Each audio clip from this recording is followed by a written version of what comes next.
السلام علیکم ورحمۃ اللہ وبرکاتہ۔ الحمدللہ رب العالمین والصلاة والسلام علی اشرف الانبیاء والمرسلین۔ اعوذ باللہ من الشیطان الرجیم، رب اشرح لی صدری ویسر لی امری واحلل عقدۃ من لسانی یفقہوا قولی، رب زدنی علما۔ تفسیر کے سلسلے میں سورۃ البقرہ کا ہم آغاز کر رہے ہیں۔ ہماری اس تفسیر کا مقصد اساتذہ،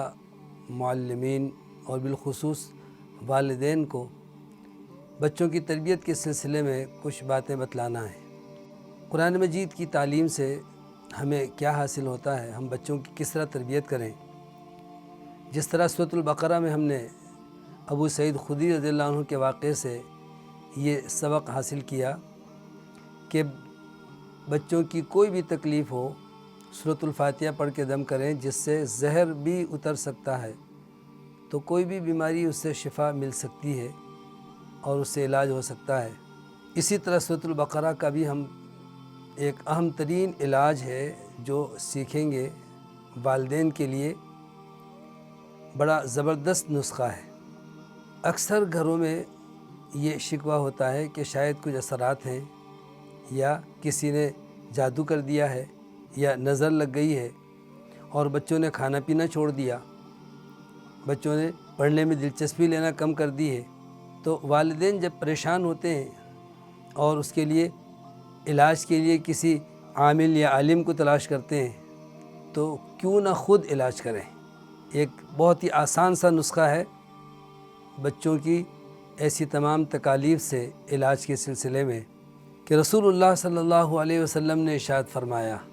کہ جس گھر میں سورۃ البقرہ پڑھی جائے، شیطان وہاں سے نکل جاتا ہے۔ سورۃ البقرہ کی تلاوت سے یہ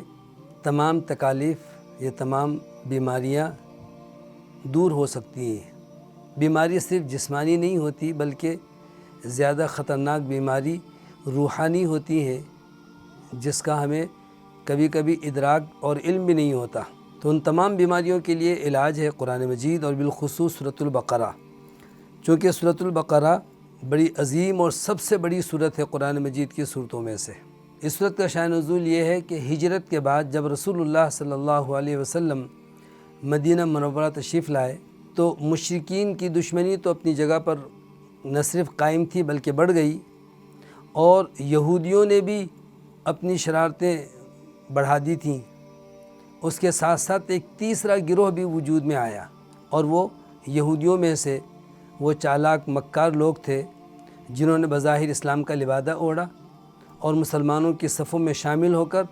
اسلام اور مسلمانوں کو نقصان پہنچانا چاہتے تھے، جن کو منافقین کہا گیا۔ تو اس موقع پر یہ سورۃ مبارکہ اور اس کی ابتدائی آیتیں نازل ہوئیں۔ اسی لیے ہم پڑھیں گے کہ سورۃ البقرہ کے شروع میں 3 گروہوں کا ذکر ہے، یعنی مسلمان جن کو اللہ تعالیٰ نے متقین کہا، جن کے اوصاف بیان کیے، کفار جن کا مختصراً اللہ نے یہاں پر ذکر کیا کہ ان کے دلوں پر مہر لگ گئی، وہ اب ایمان لانے والے نہیں ہیں۔ پھر تیسرے گروہ کا تفصیل کے ساتھ ذکر ہے، جو دعویٰ ایمان کا کرتے ہیں لیکن دلوں میں کفر چھپائے ہوئے ہیں۔ اس سورۃ مبارکہ کو بقرہ اس لیے کہا گیا کہ اس سورت میں گائے کا ایک واقعہ ہے۔ مدنی سورت کا معنی یہ ہے کہ ہجرت کے بعد نازل ہونے والی صورتیں، ہجرت سے پہلے جو صورتیں نازل ہوئیں ان کو مکی صورتیں کہا جاتا ہے۔ مکی صورتوں میں عقائد کا تذکرہ ہے، اور احکامات اور مسائل زیادہ تر مدنی صورتوں میں بیان ہوئے ہیں۔ نبی کریم صلی اللہ علیہ وسلم جب مدینہ منورہ تشریف لائے تو آپ نے سب سے پہلا جو کام کیا تھا وہ مسجد نبوی کی تعمیر کا کام تھا۔ دوسرا کام جو ہجرت کر کے آنے والے اپنے بے سر و سامانی کے باوجود ایمان بچا کر مدینہ پہنچے، ان کی آباد کاری تھی، اور انصار کے ساتھ ان کا رشتہ اخوت قائم کرنا تھا۔ تیسرا کام رسول اللہ صلی اللہ علیہ وسلم نے یہ کیا کہ مشرکین کے قبائل اور یہودیوں سے تحفظ کے لیے مدینہ کی ریاست کا ایک جامع منصوبہ بنایا جس کو میثاق مدینہ کہا جاتا ہے۔ یہ وہ اہم امور تھے جو مدینہ میں ابتدا میں مسائل پر رسول اللہ صلی اللہ علیہ وسلم نے خصوصی توجہ دی، تو یہ صورت مبارکہ ان مسائل پر بھی ہماری رہنمائی کرتی ہے۔ سب سے پہلے تو یہ دیکھیں کہ یہ صورت ان صورتوں میں سے ان 29 صورتوں میں سے ایک ہے جس کے آغاز میں کچھ حروف بیان ہوئے ہیں جن کا جملہ یا کلام یا پوری عبارت نہیں بنتی بلکہ الگ الگ حروف، جس طرح سے الف لام میم، حامیم، یاسین، طٰہٰ، یہ ایک راز ہے۔ اور قرآن مجید کا اعجاز اور مخالفین قرآن کے لیے یہ ایک طرح سے دعوت مبارزت اور چیلنج بھی کہ اگر یہ کلام اللہ کا کلام نہیں ہے تو انہی حروف سے عربی میں تم بھی گفتگو کرتے ہو، تم بھی اس طرح کا کلام بنا کر لے آؤ۔ اگر نہیں بنا سکتے تو کم از کم ان حروف کا معنی، مطلب اور مقصد ہی سمجھ کر کے بتا دو۔ یہ بھی نہیں سمجھ سکتے تو پھر تسلیم کر لو کہ یہ اللہ کا کلام ہے۔ تو اس صورت کے شروع میں الف لام میم 3 حروف پر مشتمل حروف مقطعات ہیں۔ حروف تہجی کی تعداد 29 ہے اور 29 صورتوں کے شروع میں یہ حروف آئے ہیں، اور پھر ان کی ترتیب بھی انتہائی دلچسپ اور بڑی باریکی کے ساتھ ان کا تذکرہ ہوا ہے۔ یہ اللہ کی شان ہے کہ انسانی عقل دنگ رہ جاتی ہے کہ ان صورتوں کے شروع میں 3 صورتوں کے شروع میں تو ایک ایک حرف آیا ہے، نون، صاد، قاف، اور اسی طرح سے 2 حروف پر مشتمل حامیم، یاسین، طٰہٰ، یہ 9 صورتوں کے شروع میں آئے ہیں۔ اور اسی طریقے سے جو 3 حروف پر مشتمل ہیں، الف لام میم، الف لام را، طٰ سین میم، اس طرح کے وہ 13 صورتوں کے شروع میں، اور 2 صورتوں کے شروع میں 4 حروف یعنی الف لام میم را، الف لام میم صاد، اور 2 ہی صورتوں کے شروع میں 5 حروف پر مشتمل یہ حروف مقطعات ہیں، کاف، ہا یا عین صاد، اور حا میم عین سین قاف۔ یہ جو تفصیل ہے اس کے ساتھ ساتھ اور بہت سی باریکیاں مفسرین نے لکھی ہیں کہ قرآن مجید کے ان حروف میں یعنی حروف مقطعات میں وہ حروف شامل کیے گئے ہیں جن کا استعمال زیادہ ہے، یعنی تمام قسموں کے صفات اور تمام حروف میں آدھے حروف ان میں ذکر ہوئے ہیں۔ ہر قسم کے حروف مقطعات ان حروف پر مشتمل ہے کہ حروف کی جتنی بھی قسمیں ہیں، مثلا بعض حروف کو پر پڑھا جاتا ہے حروف مستعلیہ، بعض حروف کو باریک پڑھا جاتا ہے، بعض حروف قلقلہ ہیں، بعض حروف حلقی ہیں۔ ان تمام میں سے خلاصہ یہ ہوا کہ اللہ کی طرف سے قرآن مجید کا منزل من اللہ ہونا یہ تو ہے ہی ایک بہت بڑا معجزہ، لیکن صورتوں کے شروع میں یہ حروف بذات خود ایک معجزہ ہیں۔ جس ترتیب کو سمجھنے کے لیے انسان کو بہت دقت اور بڑی باریکی کے ساتھ دیکھنا پڑتا ہے، تو یہ اللہ کا کلام ہے۔ انسان چاہے کتنا ہی علم حاصل کر لے، کتنا ہی زیادہ عالم فاضل اور مفتی بن جائے، دنیا کا کوئی انسان ایسا نہیں ہے جو یہ کہے کہ میں الف لام میم اور حروف مقطعات کا مطلب سمجھ گیا ہوں یا میں جانتا ہوں۔ نہیں جان سکتا، سوائے اللہ کے اس کا معنی کوئی نہیں جانتا۔ اللہ اعلم بمرادی بذالک، یعنی انسان کو عجز و انکساری سے قرآن پڑھنا چاہیے۔ پہلے حرف سے ہی یہ تنبیہ کی جا رہی ہے کہ تم کچھ نہیں جانتے، تم اللہ کی عطا کردہ صلاحیت سے اتنا ہی حاصل کر سکتے ہو جو اللہ دے، جیسا کہ فرشتوں نے کہا تھا سبحانک لا علم لنا الا ما علمتنا،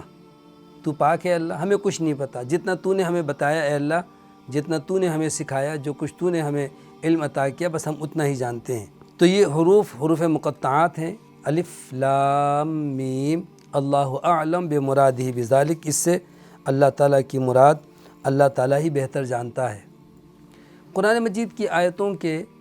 نزول میں اللہ تعالیٰ نے اس بات کا خیال رکھا۔ قرآن مجید کی آیتوں کی 2 قسمیں اللہ نے بیان فرمائی ہیں سورہ آل عمران کے شروع میں کہ هو الذی انزل علیک الکتاب منہ آیات محکمات ہن ام الکتاب و اخر متشابہات، کہ وہی اللہ ہے جس نے آپ پر اے نبی صلی اللہ علیہ وسلم یہ کتاب نازل کی، اس میں سے بعض آیتیں محکمات ہیں، وہی اصل کتاب ہے، اور بعض آیتیں متشابہات ہیں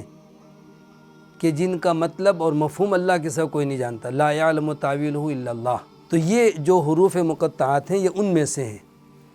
اسی کا تذکرہ آگے علم الغیب میں بھی ہم پڑھیں گے۔ تو گویا کہ یہ اللہ تعالیٰ ہی بہتر جانتا ہے کہ ان حروف کے نزول کا کیا مقصد ہے، لیکن دو اہم باتیں تو واضح ہیں۔ ایک تو یہ کہ ان لوگوں کو جو قرآن مجید کو منزل من اللہ نہیں مانتے اور کہتے تھے کہ محمد صلی اللہ علیہ وسلم نے خود ہی اپنی طرف سے گھڑ لیا، یا کوئی ان کو سکھاتا اور پڑھاتا ہے اور یہ آ کر کے بتا دیتے ہیں اللہ کا کلام ہے، ان سے کہا جا رہا ہے پھر تم بھی ایسا کلام بنا لاؤ۔ یہ کلام کا اس کلام کی بنیاد تو یہی حروف ہیں، الف با تا سا، تو یہ حروف ذکر ہوئے۔ اور دوسرا ان کو یہ بھی سمجھانا مقصد تھا کہ تم الف لام میم نہیں سمجھ سکتے تو اور کیا تمہارے علم کی کس قدر گہرائی، یا کیا تمہارے علم کا جو ہے تم اپنے علم کے دعوے میں کتنے سچے ہو، تم تو سمجھنے سے قاصر ہو، بنانا تو بہت دور کی بات ہے۔ حروف مقطعات کے بعد قرآن مجید میں جو اللہ تعالیٰ نے مضمون بیان فرمایا ہے وہ ہے کتاب اللہ کا تعارف۔ ہم اللہ کی کتاب کے بارے میں کیا عقیدہ رکھیں اور اللہ کی کتاب کو کس نظریے اور زاویے سے دیکھیں، تو اللہ تعالیٰ نے کتاب اللہ کا تعارف ذکر کیا۔ فرمایا ذالک الکتاب لا ریب فیہ، یہ کتاب ہے جس میں کوئی شک نہیں ہے، یعنی شکوک و شبہات سے پاک اور بالا تر ہے، حقیقت پر مبنی اے اللہ کا کلام ہے، اس میں قطعاً شک کی کوئی گنجائش نہیں ہے۔ یہ کتاب جو منزل من اللہ ہے، ہدی للمتقین، یہ متقین کے لیے ہدایت کا باعث ہے۔ اب دیکھیں سورۃ الفاتحہ سے اس سورت کے ساتھ کتنی مناسبت ہے کہ سورۃ الفاتحہ دعا ہے، ہم نے دعا کی اہدنا الصراط المستقیم، اللہ ہمیں ہدایت دے، تو اللہ نے سورۃ البقرہ کے شروع میں ہی فرمایا ہے کہ یہ ہے ہدایت کا ذریعہ، یہ کتاب جو اللہ کی طرف سے نازل شدہ ہے یہ ہے ہدایت کا ذریعہ، اور اس کے لیے ہدایت حاصل کرنے کے لیے جو انسان کے اندر کوئی صلاحیت ہونی چاہیے وہ ہے تقویٰ کی صلاحیت، یعنی اللہ کا ڈر، اللہ کا خوف، اس کا مفہوم پھر آگے آ رہا ہے۔ تو یہ اللہ تعالیٰ نے وضاحت فرما دی کہ تم نے دعا کی اے میرے بندے کہ مجھے ہدایت چاہیے، تو یہ لو ہدایت کا خزانہ قرآن کی شکل میں، سورۃ البقرہ کی شکل میں۔ دوسری بات یہ ہے کہ کفار و مشرکین جو تھے وہ اللہ کے احکامات کا جو انکار کرتے تھے ان کے مختلف مراحل تھے۔ کبھی تو شک ڈال کر کے انکار کرتے تھے، اس کو کفر شک کہتے ہیں، تو اللہ نے اس کا ذکر کیا کہ اس کتاب میں شک کی گنجائش نہیں ہے، یقین کے ساتھ اس پر ایمان لاؤ گے تو ہدایت ملے گی۔ ہمیں اللہ کی کتاب پر پورا یقین رکھنا ہوگا کہ اللہ ہی کا یہ کلام ہے، اللہ نے جو لوح محفوظ سے آسمان اول پر اور آسمان اول سے جبرائیل کے ذریعے سے رسول اللہ صلی اللہ علیہ وسلم پر اتارا، اور پھر رسول اللہ صلی اللہ علیہ وسلم کے زبانی آپ کے کلام سے، آپ کے منہ سے اسے صحابہ نے زبانی بھی یاد کیا اور تحریر میں بھی لکھا، اور پھر جناب ابوبکر صدیق رضی اللہ تعالیٰ عنہ نے اپنے عہد خلافت میں زید بن ثابت رضی اللہ تعالیٰ عنہ کی اور ان کے ساتھ چند صحابہ کی ذمہ داری لگائی کہ ان صورتوں کو ایک کتابی شکل میں جمع کر دیا جائے جو آج ہمارے پاس یہ اللہ کا کلام ہے، یہ حرف با حرف وہی ہے جو اللہ کی طرف سے رسول اللہ صلی اللہ علیہ وسلم پر نازل ہوا، نہ اس میں کوئی حرف کا اضافہ کیا گیا ہے اور نہ ہی کوئی حرف کی کمی ہے، اس میں قطعاً شک کی گنجائش نہیں ہے۔ جو کتاب اللہ میں شک کرے گا یقیناً ہدایت سے محروم ہوگا۔ ہدایت کا دار و مدار تو اس کتاب پر ہے، اور جب کتاب پر اس کا یقینی نہیں ہے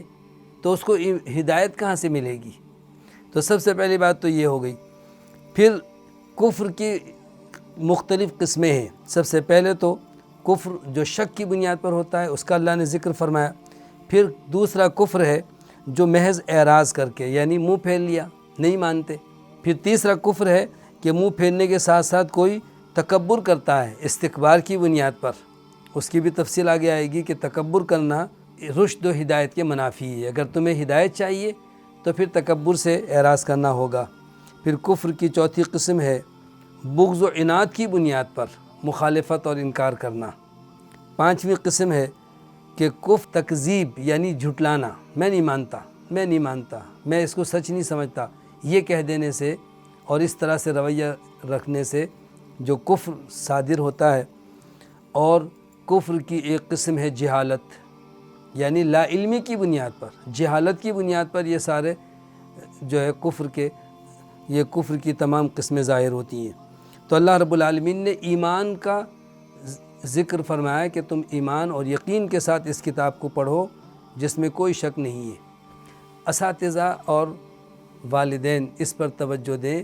کہ کیا ہم اپنے بچوں کو اللہ کی کتاب کا یہ تعارف پیش کرتے ہیں؟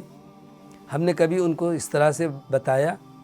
کہ یہ اللہ کی کتاب شک شبے سے بالاتر ہے اور یہ ہدایت کا سرچشمہ اور خزانہ ہے، اور اس کے حصول کے لیے ہمیں اللہ کا ڈر اور تقوی اختیار کرنے کی ضرورت ہے۔ پھر تقوی کی تعریف میں اللہ تعالیٰ نے اہل ایمان کی جو خوبیاں بیان کیں اس کو ہم آج سیکھیں گے اور سمجھیں گے۔ ہم دیکھیں کہ ہم ان میں سے کتنی خوبیوں کو اپنے اندر سموتے ہیں اور کتنی خوبیاں ایسی ہیں جو ابھی تک ہم حاصل نہیں کر سکے۔ اگر ان خوبیوں کو ہم نے اپنے اندر نہیں سمویا اور ان اوصاف کو ہم نے جمع نہیں کیا تو گویا کہ ہدایت حاصل کرنے کے ہم مستحق ہی نہیں ہیں، تو پوری ہدایت کیسے میسر آئے گی؟ ہدایت کے حصول کے لیے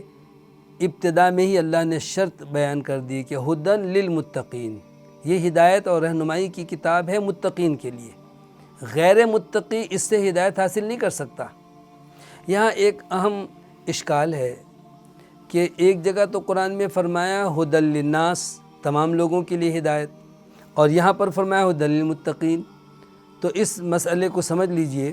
کہ قرآن رہنمائی تو سب کی کر رہا ہے، لیکن ہدایت حاصل کرنے والے وہ لوگ ہوں گے جن کے دلوں میں اللہ کا ڈر، خوف اور تقوی ہوگا۔ بالکل اسی طرح شاہ ولی اللہ محدث دہلوی رحمۃ اللہ علیہ فرماتے ہیں کہ سورج کی روشنی تمام انسانوں کے لیے، جب سورج نکلتا ہے تو اس کی روشنی عام ہے، کوئی کہے کہ سورج تو سب کو روشنی فراہم کرتا ہے، لیکن اگر کوئی یہ کہے کہ سورج کی روشنی ان لوگوں کے لیے ہے جن کی آنکھیں ہیں اور آنکھیں کھلی ہوئی ہیں، تو یہ بات بھی غلط نہیں ہے، اس لیے کہ جو آنکھوں سے محروم ہیں ان کے لیے سورج کے نکلنے سے روشنی ان تک نہیں پہنچتی، اس لیے کہ بینائی نہیں ہے، یا پھر آنکھیں بند کی ہوئی ہے یا سوئے ہوئے ہیں تو جاگنا پڑے گا، آنکھیں کھولنی پڑیں گی اور شعور کے ساتھ قرآن کو پڑھنا پڑے گا تو قرآن سے ہدایت ملے گی، وگرنہ تو قرآن مجید کے ساتھ سرسری سے تعلق رکھتے ہیں یا محض آنکھیں بند کر کے قرآن کو یعنی سمجھے بغیر پڑھتے رہتے ہیں، تو پھر اس سے ہدایت میسر نہیں آتی، ہدایت نہیں ملتی۔ ہدایت کے لیے اسی طریقے سے جیسے سورج کی روشنی سے فائدہ اٹھانے کے لیے